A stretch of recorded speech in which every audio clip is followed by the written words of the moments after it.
Ravi colours இன்றைய trending பெண்களுக்கான exclusive கலெக்ஷனுடன் kurtis, palazzo pant, Patiala pant, துப்பட்டாக்கள், ஷேப்வேர்கள், நைட்டிகள், பிராண்டட் உள்ளாடைகளும் கிடைக்கும். ரவி கலர்ஸ், நேரு வீதி, ராஜா தியேட்டர் சிக்னல் அருகில், புதுச்சேரி. உங்கள் வாழ்க்கையின் மிக முக்கியமான நாளை இனிய நினைவாக மாற்றி அனைவரும் பயன்பெறும் வகையில் மஞ்சள் நீர், நிச்சயதார்த்தம், வளைகாப்பு, பிறந்த நாள் விழா, காதணி விழா போன்று உங்கள் வீட்டில் நடைபெறும் சின்ன சின்ன பங்கன்களை நெருங்கிய உறவினர்களுடன் சகல வசதிகளுடன் நடத்திக் கொள்ள மிக குறைந்த வாடகை ரூபாய் 59,000 மட்டுமே. உங்கள் கனவுகளை நனவாக்கும் திருமண மண்டபம் வேல் சொக்கநாதன் திருமண நிலையம், வள்ளலார் சாலை, காமராஜ் நகர், புதுச்சேரி. முன்பதிவிற்கு 99406629 and 737360822. வணக்கம். முக்கிய செய்திகள்.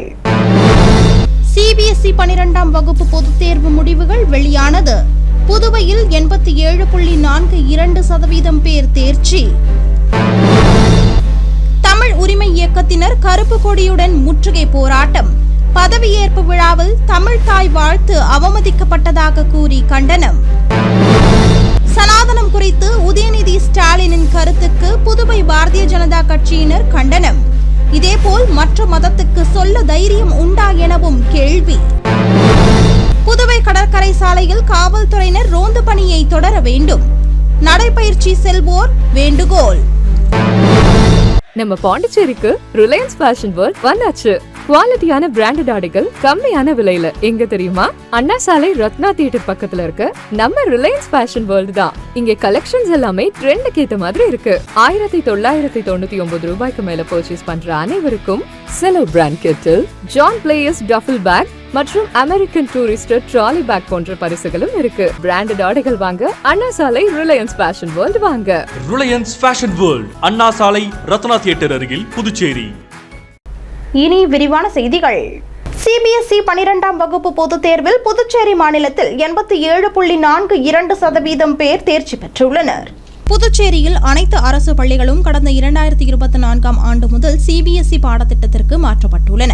அதன்படி 12ஆம் வகுப்பிற்கான சிபிஎஸ்இ தேர்வு கடந்த பிப்ரவரி மாதம் நடைபெற்ற நிலையில் இதனை மாநிலத்தில் புதுச்சேரி, காரைக்கால், மாஹே, ஏனாம் ஆகிய பிராந்தியங்களில் அரசு பள்ளிகளை சேர்ந்த 5,508, தனியார் பள்ளிகளை சேர்ந்த 3,281, மத்திய பள்ளிகளை சேர்ந்த 363 மாணவர்கள் என மொத்தம் 9,152 மாணவர்கள் இந்த தேர்வை எழுதினர். தேர்வு முடிவுகள் மே 13ஆம் தேதி வெளியானதில் புதுச்சேரி மாநிலத்தில் 8,001 மாணவர்கள் தேர்ச்சி பெற்றனர். இதன் மூலம் மாநிலத்தில் 87.42% மாணவர்கள் தேர்ச்சி பெற்றுள்ளனர். புதுச்சேரி பள்ளிகளை சேர்ந்த 6,763 மாணவர்கள் தேர்வு எழுதிய நிலையில் 6,001 மாணவர்களும், காரைக்கால் பள்ளிகளை சேர்ந்த 1,889 பேர் தேர்வு எழுதிய நிலையில் 1,544 பேரும், மாஹே பள்ளிகளை சேர்ந்த 424 மாணவர்கள் தேர்வு எழுதிய நிலையில் 380 பேரும், ஏனாம் பிராந்தியத்தில் 76 பேர் தேர்வு எழுதிய நிலையில் 76 பேரும் தேர்ச்சி பெற்றுள்ளனர். புதுச்சேரி, காரைக்கால், மாஹே மற்றும் ஏனாம் ஆகிய 4 பிராந்தியங்களிலும் 7 பள்ளிகள் 100% தேர்ச்சி பெற்றுள்ளன. மேலும் புதுச்சேரி பகுதியில் 5 பள்ளிகளும், காரைக்கால், ஏனாம் பிராந்தியங்களில் தலா 1 பள்ளியும் இதில் அடங்கும். புதுச்சேரி முதலமைச்சர் பதவியேற்பு விழாவில் தமிழ்தாய் வாழ்த்து அவமதிக்கப்பட்டதாக கூறி தமிழ் உரிமை இயக்கத்தினர் கருப்பு கொடியுடன் தமிழ்தாய் வாழ்த்து பாடலை பாடியபடி ஆளுநர் மாளிகையை முற்றுகையிட முயன்றவர்களை காவல்துறையினர் கைது செய்தனர். புதுச்சேரி முதலமைச்சராக ரங்கசாமி மற்றும் அமைச்சர்கள் பதவியேற்பு விழா ஆளுநர் மாளிகையில் நடைபெற்றது. இந்த விழாவில் சிறப்பு விருந்தினராக கலந்து கொண்ட துணைநிலை ஆளுநர் பதவி பிரமாணம் செய்து வைத்தார். மேலும் இந்த விழாவில் முதலாவதாக வந்தே மாதரம் பாடலும், இரண்டாவதாக தேசிய கீதமும், மூன்றாவதாக தமிழ்தாய் வாழ்த்தும் பாடப்பட்டது. இதற்கு எதிர்ப்பு தெரிவித்து துணைநிலை ஆளுநரின் செயலை கண்டித்து புதுச்சேரி தமிழ் உரிமை இயக்கத்தினர் கருப்பு கொடியுடன் ஆளுநர் மாளிகையை முற்றுகையிட்டு போராட்டத்தில் ஈடுபட போவதாக அறிவித்திருந்தனர். அதன்படி காமராஜர் சதுக்கம் அருகே ஒன்று திரண்ட தமிழ் உரிமை இயக்கத்தினர் அதன் தலைவர் பாவாணன் தலைமையில் புதுச்சேரி துணைநிலை ஆளுநர் கைலாசநாதனை கண்டித்து கோஷங்கள் எழுப்பியபடி நேரு வீதி வழியாக கருப்பு கொடி ஏந்தியவாறு பேரணியாக சென்றனர். இதனை அடுத்து அவர்களை பெரிய கடை காவல் நிலையம் அருகே காவல்துறையினர் தடுப்புக்கட்டை அமைத்து தடுத்து நிறுத்தினர். தொடர்ந்து தமிழ் உரிமை இயக்கத்தினர் தமிழ்தாய் வாழ்த்து பாடலை பாடியபடி அங்கேயே துணைநிலை ஆளுநரின் உருவப்படத்தை கிழித்து தீ வைத்து எரிக்க முயன்றனர். இதனால் லேசான தள்ளுமுள்ளு ஏற்பட்டது. தொடர்ந்து 50க்கும் மேற்பட்டவர்களை காவல்துறையினர் கைது செய்தனர்.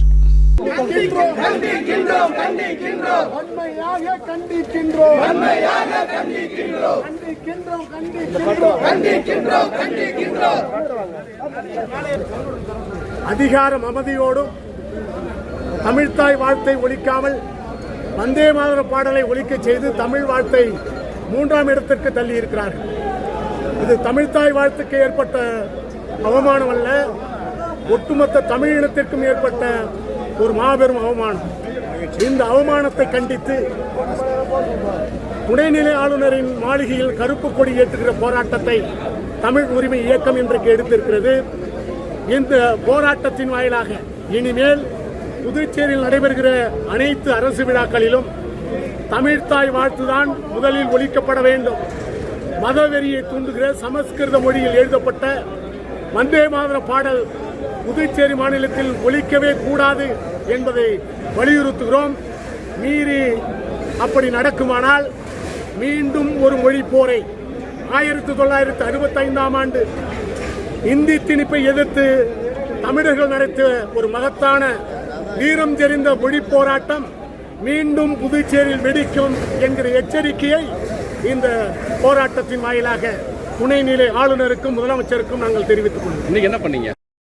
சனாதனம் குறித்து தமிழ்நாடு எதிர்க்கட்சி தலைவர் உதயநிதி ஸ்டாலின் தொடர்ந்து மேற்கொண்டு வரும் தாக்குதல்களுக்கு புதுச்சேரி பாரதிய ஜனதா கட்சி சார்பில் கண்டனம் தெரிவிக்கப்பட்டுள்ளது. புதுச்சேரியில் பாரதிய ஜனதா கட்சி மாநில செய்தி தொடர்பாளர் அருள்முருகன், மாநில ஊடகத்துறை தலைவர் நாகேஸ்வரன், மாநில பொதுச் செயலாளர்கள் மோகன்குமார் மற்றும் லட்சுமி நாராயணன் ஆகியோர் கூட்டாக செய்தியாளர்களை சந்தித்து பேசினர். அப்போது பேசிய அவர்கள், மீண்டும் ஒருமுறை சட்டமன்றத்தின் புனிதமான மேடையை பயன்படுத்தி தமிழ்நாடு சட்டப்பேரவை எதிர்க்கட்சி தலைவர் உதயநிதி ஸ்டாலின் சனாதனத்தை தாக்கி பேசியிருக்கிறார் என்றும் இதற்கு பாரதிய ஜனதா கட்சி சார்பில் கண்டனம் தெரிவித்துக் கொள்வதாக கூறியுள்ளனர். மேலும் 2023ஆம் ஆண்டில் தமிழக மக்களிடையே எந்த பேச்சு பெரும் கொந்தளிப்பை ஏற்படுத்தியதோ அதே பிரிவினைவாத அரசியலை மீண்டும் உதயநிதி ஸ்டாலின் மக்கள் மத்தியில் திணிக்க பார்க்கிறார் என்றும் குற்றம் சாட்டினர். மேலும் அன்று சனாதனத்தை டெங்குவோடும் மலேரியாவோடும் ஒப்பிட்டு அதை ஒழிக்க வேண்டும் என்று கொக்கரித்த உதயநிதி ஸ்டாலின் இன்று அதே விஷமத்தனமான கருத்தை வேறு உருவத்தில் மீண்டும் வாசித்திருக்கிறார் என்றும், மேலும் மத உணர்வுகளை காயப்படுத்துவது திராவிட முன்னேற்ற கழகத்தை சேர்ந்தவர்களுக்கு கைவந்த கலையாகிவிட்டது எனவும், சமூக அவலங்களை கண்டிப்பது வேறு, சாதி பாகுபாட்டை எதிர்ப்பது வேறு, ஆனால் பல கோடி இந்துக்கள் உயிராய் மதிக்கும் ஒரு தொன்மையான நம்பிக்கையை நோய் என்று கொச்சைப்படுத்துவதும் அதனை ஒழிக்க வேண்டும் என்பதும் அநாகரிகத்தின் உச்சம் என்றும், இந்த பேச்சு கோடிக்கணக்கான இந்துக்களுக்கு விடப்பட்ட பகிரங்க சவால் என்றும், இதே சவாலை மற்ற மதத்துக்கு சொல்ல உதயநிதிக்கு தைரியமும் திராணியும் உள்ளதா என்று அவர்கள் கேள்வி எழுப்பியுள்ளனர். மேலும் முதலில் சனாதனம் என்றால் என்ன, அதனை அழிக்க துடிப்பவர்களுக்கு தெரியுமா அதன் வலிமையும் அருமையும் எனவும், சனாதனம் என்பது ஏதோ ஒரு கட்சியோ கொள்கையோ அல்ல, அது இந்த பாரத மண்ணின் ஆன்மா என்றும் அவர்கள் தெரிவித்துள்ளனர். மேலும் காலம் மாறலாம், மேடை மாறலாம், ஆனால் உதயநிதியின் இந்த இழிவான மனநிலை மட்டும் மாறவே இல்லை என்றும் கூறியுள்ளனர். பிரிவினைவாத சக்திகளை உண்டு பண்ணும் அப்படின்னு அவரா நினைச்சிட்டு இருக்காரு. சனாதனா என்ன, என்றுமே அழியாதது, நிலையானது.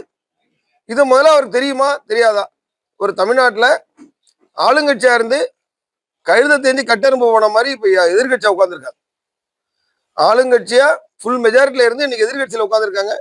இன்னைக்கு பாத்தீங்கன்னா ஆளுங்கட்சியில சிஎம் இருந்தவர் இந்த சனாதனத்தை எதிர்க்கிறேன்னு சொல்லி தன்னைத்தானே குழி தோண்டி போயிச்சுக்கிட்டு இன்னைக்கு வீட்டுல உட்காந்துருக்காரு. ஒரு சிஎம் தோத்து போய் வீட்டுல உட்காந்துருக்காரு. இதான் அவங்களோட சரித்திரம். சனாதனத்தை எதிர்க்கிறோம், இதான் அவங்களோட வேலை. அவங்களுக்கு என்னன்னா, நம்ம நாட்டோட மண்ணோட கலந்ததுதான் இந்த சனாதனங்கிறது. சனாதனம் என்ன, ஒரு முறை, வாழும் வழிமுறை. அதுக்கும் அதுலேருந்து வந்ததுதான் இந்து சமுதாயம். புதுவை கடற்கரை சாலையில் காவல்துறையினர் ரோந்து பணியை தொடர வேண்டும் என நடைபயிற்சி செல்வோர் வேண்டுகோள் விடுத்துள்ளனர். புதுவை கடற்கரை சாலையில் நாள்தோறும் ஆயிரக்கணக்கானோர் நடைபயிற்சி, உடற்பயிற்சி செய்கின்றனர். புதுவை கடற்கரை சாலையில் காவல்துறை துணைத் தலைவரும் நடைபயிற்சி செய்து வந்தார். இதனால் கடற்கரை சாலையில் காவல்துறையினர் அடிக்கடி ரோந்து சென்றனர். மேலும் கடற்கரை சாலையில் படுத்து தூங்குவோர், அசுத்தம் செய்வோர் அகற்றப்பட்டனர். இந்நிலையில் கடந்த சில நாட்களாக காவல்துறை துணைத் தலைவர் நடைபயிற்சிக்கு வரவில்லை என்று கூறப்படுகிறது. இதனால் கடற்கரை சாலையில் காவல்துறையினரின் ரோந்து பணியும் நிறுத்தப்பட்டுள்ளது. இதனையடுத்து கடற்கரையில் காற்று வாங்கியபடி பலர் தூங்குகின்றனர், சிலர் அசுத்தமும் செய்து வருகின்றனர். இதனால் நடைபயிற்சியில் ஈடுபடுவோர் முகம் சுளித்தபடி வேதனை அடைந்து சென்று வருகின்றனர். இதனை அதிகாரிகள் தடுக்க நடவடிக்கை எடுக்க வேண்டும் எனவும் காவல்துறையினர் மீண்டும் ரோந்து பணியை தொடர வேண்டும் எனவும் நடைபயிற்சி செல்வோர் வேண்டுகோள் விடுத்துள்ளனர். புதுச்சேரி உருளையன்பேட்டை தொகுதிக்குட்பட்ட பகுதியில் நடைபெற்று வரும் சாலை அமைக்கும் பணியை நேயம் மக்கள் கழகம் சார்பில் சட்டமன்ற உறுப்பினராக வெற்றி பெற்றுள்ள நேரு ஆய்வு மேற்கொண்டார். புதுச்சேரி உருளையன்பேட்டை தொகுதிக்குட்பட்ட இளங்கோ நகர் வார்டு பகுதியான தெய்வசிகாமணி வீதி பகுதியில் பொதுப்பணித்துறை கட்டிடங்கள் மற்றும் சாலைகள் மத்திய பிரிவு மூலம் புதிய சிமெண்ட் சாலை அமைக்கும் பணிகள் நடைபெற்று வருகிறது. இந்த பணிகளை நேயம் மக்கள் கழகம் சார்பில் சட்டமன்ற உறுப்பினராக வெற்றி பெற்றுள்ள நேரு என்கிற குப்புசாமி சாலையின் தரம் குறித்து அதிகாரிகளிடம் கேட்டறிந்தார்.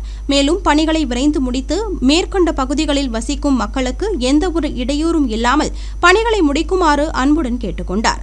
இந்த ஆய்வின் போது பொதுப்பணித்துறை கட்டிடங்கள் மற்றும் சாலைகள் மத்திய பிரிவு உதவி பொறியாளர் பாலாஜி மற்றும் பொதுப்பணித்துறை அதிகாரிகளும் மனிதநேய மக்கள் சேவை இயக்க இளைஞர் அணி தலைவர் ரகு என்கிற ரகோத்தமன், சமூக ஆர்வலர் கோபால் மற்றும் நேயம் மக்கள் கழக பிரமுகர்கள் மற்றும் நிர்வாகிகள் பலர் உடனிருந்தனர்.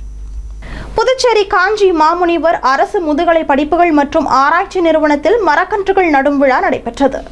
காஞ்சி மாமுனிவர் அரசு முதுகலை படிப்புகள் மற்றும் ஆராய்ச்சி நிறுவனம் புதுச்சேரி லாஸ்பேட்டையில் அமைந்துள்ள ஒரு தன்னாட்சி பெற்ற முதன்மை உயர்கல்வி நிறுவனமாகும். இங்கு மே 14ஆம் தேதி மரக்கன்றுகள் நடும் விழா நடைபெற்றது. இதில் புதுச்சேரி மாவட்ட ஆட்சியர் மற்றும் புதுச்சேரி காவல்துறை தலைமை இயக்குநர் உள்ளிட்ட பல முக்கிய பிரமுகர்கள் கலந்து கொண்டனர். சுற்றுச்சூழல் பாதுகாப்பு மற்றும் பசுமை வளர்ச்சியின் அவசியத்தை பொதுமக்களிடம் கொண்டு சேர்க்கும் நோக்கில் இந்த நிகழ்ச்சி ஏற்பாடு செய்யப்பட்டது குறிப்பிடத்தக்கது. வணக்கம். இன்னைக்கு காஞ்சி மாமுனிவர் சென்டரில் ஒரு பிளான்டேஷன் டிரைவ் இருக்கு, ஒரு பிளான்டேஷன் ப்ரோக்ராம் இருக்கு. அதில் ஒரே earth one promise. So in one அர்த்ல ஒரு பிளான்டேஷன் கண்டிப்பாக வேணும். டெம்பரேச்சர் பார்த்துட்டுல ஜாஸ்தி இருக்கு, சரியா மழை இல்லையே, சரியா you are not feeling comfortable, ரொம்ப ஹீட் இருக்கு, தண்ணி சரியாக கிடையாது. So the only solution is that we need to have more and more plants. நடிகர் சூர்யா நடித்துள்ள கருப்பு திரைப்படத்தின் சிறப்பு காட்சிகள் திடீரென ரத்து செய்யப்பட்டதால் புதுச்சேரியில் ரசிகர்கள் ஆர்ப்பாட்டத்தில் ஈடுபட்டனர். சூர்யா நடித்துள்ள கருப்பு திரைப்படத்தை இயக்குனர் ஆர்.ஜே. பாலாஜி இயக்கியுள்ளார். மேலும் இந்த படத்தில் அவர் முதல் முறையாக வில்லன் கதாபாத்திரத்திலும் நடித்துள்ளார். நடிகர் சூர்யாவுக்கு ஜோடியாக நடிகை த்ரிஷா நடித்துள்ளார். மேலும் நடிகர்கள் சுவாசிகா, இந்திரன்ஸ், யோகி பாபு, சிவதா நாயர், சுப்ரீத் ரெட்டி, அனகா மாயா ரவி மற்றும் நட்டி என்கிற நடராஜன் உள்ளிட்டோர் முக்கிய கதாபாத்திரங்களில் நடித்துள்ளனர். திரைப்படம் வெளியாவதை முன்னிட்டு புதுச்சேரி காமராஜர் சாலையில் உள்ள ஜீவா ருக்மணி திரையரங்கில் நடிகர் சூர்யா தலைமை ரசிகர் மன்றம் சார்பில் அவரது பேனருக்கு பாலாபிஷேகம் செய்யப்பட்டு டிஜே இசை மற்றும் நடன நிகழ்ச்சிகளுடன் திருவிழா சூழல் ஏற்படுத்தப்பட்டது. திரைப்படத்தை காண ரசிகர்கள் உற்சாகத்துடன் காத்திருந்த நிலையில் திடீரென திரையரங்கு நிர்வாகம் சார்பில் சிறப்பு காட்சி ரத்து செய்யப்பட்டதாக அறிவிக்கப்பட்டது. இதனால் அதிருப்தி அடைந்த ரசிகர்கள் திரையரங்கு முன்பு ஆர்ப்பாட்டத்தில் ஈடுபட்டனர். தொடர்ந்து முன்பதிவு செய்யப்பட்ட டிக்கெட்டுகளுக்கான தொகை ரசிகர்களுக்கு திருப்பி வழங்கப்பட்டது.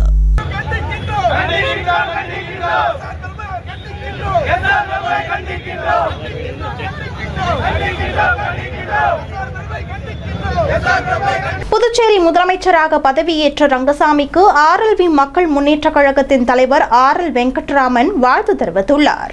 புதுச்சேரி முதலமைச்சராக பதவியேற்றுள்ள முதலமைச்சர் ரங்கசாமிக்கு ஆர்எல்வி மக்கள் முன்னேற்ற கழகத்தின் மாநில தலைவர் ஆர்.எல். வெங்கட்ராமன் வாழ்த்து தெரிவித்து அறிக்கை வெளியிட்டுள்ளார். அந்த செய்திக்குறிப்பில் புதுச்சேரியில் 5வது முறையாக முதல்வராக பதவியேற்கும் ரங்கசாமிக்கு ஆர்எல்வி மக்கள் முன்னேற்ற கழகத்தின் சார்பாக தனது அன்பான வாழ்த்துக்களை தெரிவித்துக் கொள்வதாக கூறியுள்ளார். மேலும் மக்கள் தீர்ப்பை மகேசன் தீர்ப்பு என்ற கூற்றுக்கு இணங்க மக்களின் தீர்ப்பை தலைவணங்கி ஏற்றுக்கொள்வதாகவும் அதே நேரத்தில் முதலமைச்சர் ரங்கசாமி இந்த முறையாவது புதுச்சேரியில் மக்களுக்கான ஆட்சியை கொடுக்க முன்வர வேண்டும் என்று கேட்டுக்கொள்வதாகவும் கூறியுள்ளார். மேலும் கடந்த 4 முறை முதல்வராக இருந்தும் கூட இதுவரை மாநில அந்தஸ்து பெறவில்லை. புதுச்சேரி கடன் சுமையை தள்ளுபடி செய்யவோ குறைக்கவோ எந்த நடவடிக்கையும் இல்லை. பொருளாதார நிபுணர்களின் குழுவை ஏற்படுத்தி புதுச்சேரி நிதி ஆதாரத்தை பெருக்குவதற்கான வழியை தேடவில்லை என்கிற அடுக்கடுக்கான குற்றச்சாட்டுகளை கூறியுள்ள இவர் கடந்த முறை 2021 தேர்தலில் புதுச்சேரியில் மத்திய அரசின் உதவியோடு புதுவையில் இரட்டை இன்ஜின் ஆட்சி அமைந்தால்தான் புதுவைக்கு மாநில அந்தஸ்து பெற முடியும், நிதி ஆதாரத்தை பெருக்க முடியும் என்று கூறி பாரதிய ஜனதா கட்சியுடன் கூட்டணி வைத்து இரட்டை இன்ஜின் ஆட்சியை புதுவையில் கொண்டு வந்தார். ஆனால் புதுவையில் எந்த வளர்ச்சி திட்டங்களும் நிறைவேற்றப்படவில்லை என்றும், வேலையில்லா திண்டாட்டம் குறையவில்லை, எந்த ஒரு புதிய தொழிற்சாலைகளும் புதுவையில் அடியெடுத்து வைக்கவில்லை. மாறாக புதுச்சேரி மாநிலம் முழுவதும் மதுக்கடைகளும் ரெஸ்டோ பார்களுமே நிறைந்து புதுச்சேரி மதுச்சேரியாக மாற்றியதுதான் உண்மை என்று அவர் கூறியுள்ளார். மேலும் இவையெல்லாம் மாற்றக்கூடிய சக்தியையும் அதிகாரத்தையும் மக்கள் மீண்டும் முதலமைச்சர் ரங்கசாமியின் கையில் கொடுத்திருப்பதாகவும், அதனை ரங்கசாமி முழு மனதுடன் ஏற்று இந்த முறையாவது புதுச்சேரியில் மக்களுக்கான ஆட்சியை நடத்த முன்வர வேண்டும் என்றும், புதுச்சேரியின் கலாச்சாரத்தில் கலந்திருக்கும் பிரெஞ்சு மொழி நீக்கத்தை தடுத்து நிறுத்த வேண்டும் என்றும், கடந்த ஆட்சி போல் இலாக்கா இல்லாத மந்திரியாக இல்லாமல் அமைச்சர்களுக்கு உடனடியாக இலாக்காவை அறிவிக்க வேண்டும் என்றும், உள்ளாட்சி தேர்தலை உடனடியாக நடத்த நடவடிக்கை எடுக்க வேண்டும் என்பன போன்ற பல்வேறு கோரிக்கைகளை முன்வைத்து முதலமைச்சர் மற்றும் அமைச்சர்களுக்கு RLV மக்கள் முன்னேற்ற கழகத்தின் சார்பில் வாழ்த்துக்களை தெரிவித்துக் கொள்வதாக RL வெங்கட்ராமன் வெளியிட்டுள்ள செய்திக்குறிப்பில் கூறப்பட்டுள்ளது. புதுவை தொண்டமாநத்தம் துணை மின் நிலையத்தில் பராமரிப்பு பணிகள் மேற்கொள்ள இருப்பதால் மே 15ஆம் தேதி அதனை சார்ந்த பகுதிகளில் மின்தடை ஏற்படும் என மின்துறை அறிவித்துள்ளது. புதுச்சேரி தொண்டமாநத்தம் மின்பாதையில் பராமரிப்பு பணிகள் மேற்கொள்ள இருப்பதால் மே 15ஆம் தேதி வெள்ளிக்கிழமை காலை 10 மணி முதல் பகல் 3 மணி வரை துத்திப்பட்டு ஒரு பகுதி, உயர்மின் அழுத்த நுகர்வோர்கள் மற்றும் அதனை சார்ந்த பகுதிகளில் மின்தடை ஏற்படும் என்று மின்துறை தெரிவித்துள்ளது. இனி வருவது புதுவையில் இன்றைய தங்கம் மற்றும் வெள்ளி விலை நிலவரம்.